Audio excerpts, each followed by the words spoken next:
আসসালামু আলাইকুম প্রিয় ব্যবসায়িক ভাই ও বন্ধুরা, কিরকম আছেন? আশা করি সবাই ভালো আছেন।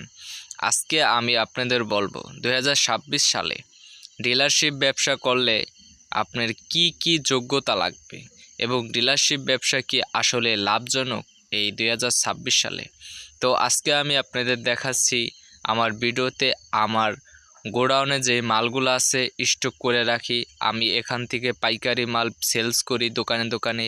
আপনারা আমার আগে পরের ভিডিওতে সেগুলা দেখেন এবং আমি সেই ভিডিওটা দেখাচ্ছি আর আপনাদের কিছু কথা বলছি।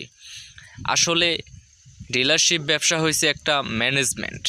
আপনি যদি আপনার হিসাব নিকাশ ম্যানেজমেন্ট যদি আপনি রাখেন তাহলে আপনি পারবেন ডিলারশিপ ব্যবসা করতে। মূলত ডিলারশিপ ব্যবসাটা সকল ব্যবসায়ী আপনার আসে, হিসাব নিকাশ ভালো করে রাখতে হয়। কিন্তু ডিলারশিপ ব্যবসাটা এরকম একটা ব্যবসা, একটি প্রোডাক্ট আপনার পাই টু পাই হিসাব করে রাখতে হবে। একটি প্রোডাক্ট আপনার যদি মার্কেট থেকে ফেরত আসে সেই প্রোডাক্টটি আপনার স্টকে আবার যুক্ত করতে হবে।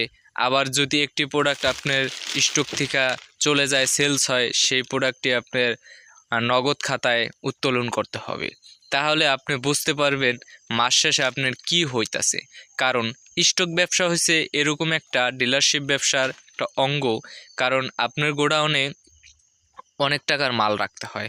কোম্পানি কিছু ক্রাইটেরিয়া দিয়ে দেয় যে আপনার 70% স্টক রাখতে হবে আপনার সেলসের অনুযায়ী। তাই আপনি মাল সেলস করলে স্টক রাখতে হবে, সেই স্টকের হিসাবগুলোও কিন্তু রাখতে হবে। তো আমি যে দেখতেছেন এই যে আমি এক মাদার কোম্পানির ডিস্ট্রিবিউটার, আমি এখন এই মাদার কোম্পানির ডিস্ট্রিবিউটার নিয়ে ভালো আছি। আপনারা বলতে পারেন যে ডিলারশিপ ব্যবসায় কত পার্সেন্ট ব্যবসা কোম্পানি দেয়। এখানে মূলত 7% ব্যবসার কথা বলা হয়, কিন্তু 5 বা 6%, অনেক টাইমে 6% ব্যবসা, আবার অনেক টাইমে বেশিরভাগ টাইমেই 5% ব্যবসা করা যায়। এর উপরে এখানে ব্যবসা করা যায় না। তার কারণ হয়েছে আমরা অনেক কম্পিটিশন এই ব্যবসাতে এখন। এই কম্পিটিশনের কারণে আমরা দোকানে গিয়ে কিছু আন্ডার রেটে মাল দিই, মানে কম রেটে মাল দিই।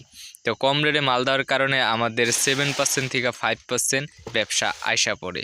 মানে 100 টাকার মাল সেলস করলে আপনার 5 টাকা বিক্রি হয়। এখানে অনেকগুলা বিষয় আছে। এখানে মনে করেন যে ডেলিভারি খরচ আছে, ডেলিভারি ম্যানরে বেতন দেওয়া রাখতে হয়, গাড়ির কস্টিং খরচ আছে। এগুলা হিসাব নিকাশ করলে যেরকম আপনি যদি পার ডে 10,000 টাকা সেলস করেন তাহলে আপনার 500 টাকা ইনকাম হলো। এই ইনকামের ভিতরে আপনার ডেলিভারি ম্যানরে 10-12 হাজার টাকাটা যেই বেতন দিয়ে রাখতেছেন তার খরচটা মিটাইতে হবে এবং আপনার ভ্যান গাড়ির বা আপনার গাড়ির কস্টিং খরচ মিটাইতে হবে, গোডাউন ভাড়া মিটাইতে হবে। এই সকল হিসাব নিকাশ করার পরে আপনার বেনিফিটটা আসবে। আপনার যদি একজন ড্রাইভারে 12,000 টাকা বেতন দেন, 400 টাকা করে পড়তেছে প্রতিদিন, ওই হিসাবটা করতে হবে। তো এই বিষয় নিয়ে আমি বিস্তারিত আরেকটা ভিডিওতে বলবো। আপনাদের শুধু বলতে চাই, আপনারা যদি ডিলারশিপ ব্যবসা করেন তাহলে বুঝা হুইনা ব্যবসা করবেন এবং কি কোম্পানি দেখে নেবেন। অতি নামি কোম্পানি না এবং হারায় যাওয়ার মতো কোম্পানি না, যেই কোম্পানির টাকা মাইরা আপনার চলে যাব, তাহলে আপনার পুঁজি সবই শেষ হয়ে যাব। আপনি ছোট থেকে বড় হইবেন, বড় থেকে বড় হওয়া যায় না, বড় থেকে মানুষ ছোট হয়। তো ভালো থাকবেন সবাই, চ্যানেলটি সাবস্ক্রাইব করে রাখবেন। নেক্সট ভিডিওতে দেখা হবে।